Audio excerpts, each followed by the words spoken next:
First, my friend is an experienced marine biologist of 25 years. At the time of the story he was a biologist for 19 years. It took place around 2012, I believe. Now the story. He told me this story after I told him about the story I posted a few days ago. I was reading it to him when it reminded him of a story he had when he went to the Mariana Trench. For those who don't know what the Mariana Trench is, it is the deepest point on Earth. I think it is about 12,000 to 15,000 meters deep. I want to make this clear that this is completely true. He is a very trustworthy person and takes great pride in his work. This is his story, so for the first part of this story I was actually there. I joined him on a regular research day near the Mariana Trench. We were in a submarine. The little ones that have that little glass sphere in the middle. Anyway, we went down about 50 meters and we came across the edge of the trench. Now if any of you have seen this you would know what I am talking about. It is like a void. You look down and it is a complete vertical drop to nothing. So after seeing that, we went back as the submarine wasn't equipped for that and looked at some wildlife. About 10 minutes after that we came across an underwater cave. Now our submarine was actually equipped for that purpose, so we got confirmation to go in. It wasn't that cramped, but if we took a hard right or left then we would hit a wall. About 10 meters in the cave we already noticed that it got dark, so my friend turned on the lights. 10 minutes have already gone by in the cave and we were now 78 meters deep, so we were considering going back up, but my friend said that we couldn't even if we wanted to, as we would need some space to turn around. The submarine wasn't fast at going backwards. We pushed onward. Now we were at the point of no return. We were at 100 meters and if we went further down it would crush the submarine. Luckily the submarine have camera drones or something, so he sent them out. Okay, this is an important part. The camera feed is on the drive side, meaning my friend was the only one to see it. Like how a passenger in a car can't see the fuel or speed on the car, but the driver can. A minute goes by and nothing is really happening. The drone doesn't sound on it, so we couldn't hear anything, so it was just me looking at an empty void. Then the camera feed just stopped, or at least that was what he told me at the time.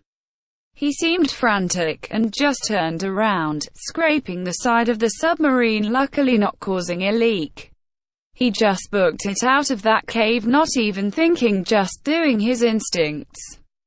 We got back to the surface and went to the camera crew, or whatever they're called, that were looking at the same feed he was, and they talked for about an hour.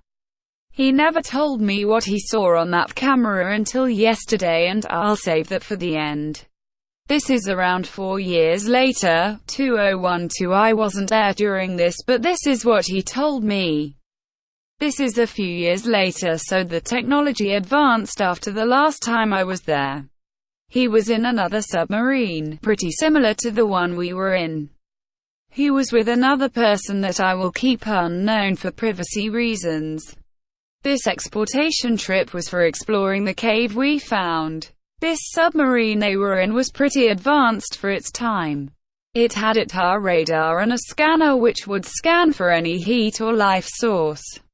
Alright, so they started heading in the cave, and luckily it eroded over time, so it was bigger than last time. They got all the way down to 350 meters when they were at a fork in the road. They decided to go right and send a drone left. The left side led to a dead end, but the right side went down all the way to 490 meters when they made it out of the cave and into the Mariana Trench.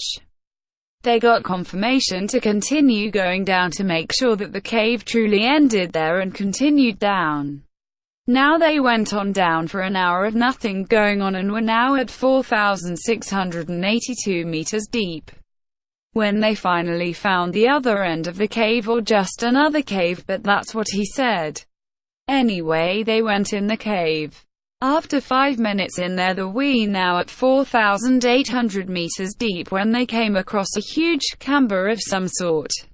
Remember that the entire time it was very dark and hard to see that much. They couldn't see the entire camber, so they looked around. That is when he saw it again. A human skeleton. Pure white skeleton with no flesh on it, just a skeleton and nothing else. That is what he saw on the camera all those years ago. This time they could hear things, and he told me this with the most serious look on his face, and he doesn't make that face that much. The last time I saw him make that face was when he told me his wife had cancer. She's fine now, by the way, and I asked them if I could write this and they're fine with it, so he was dead serious about what he heard. What he heard was a roar. He described it as the sound of a blue whale and a lion's roar. After they heard that, they just booked it to the surface. He actually damaged the submarine and could have died if he hit anything. After that, he told his superiors that he will never go back to that place. He didn't quit, he just stopped going near the Mariana Islands at all. He is now turning 56 and he is still a marine biologist and still loves going to the ocean. Every time I talk to him about the Mariana Trench in any way, he just leaves the room and never talks about ever. Yeah, so that is his story, but there is one thing I have to tell you, and it is the only way I have to post it or my friend won't let me.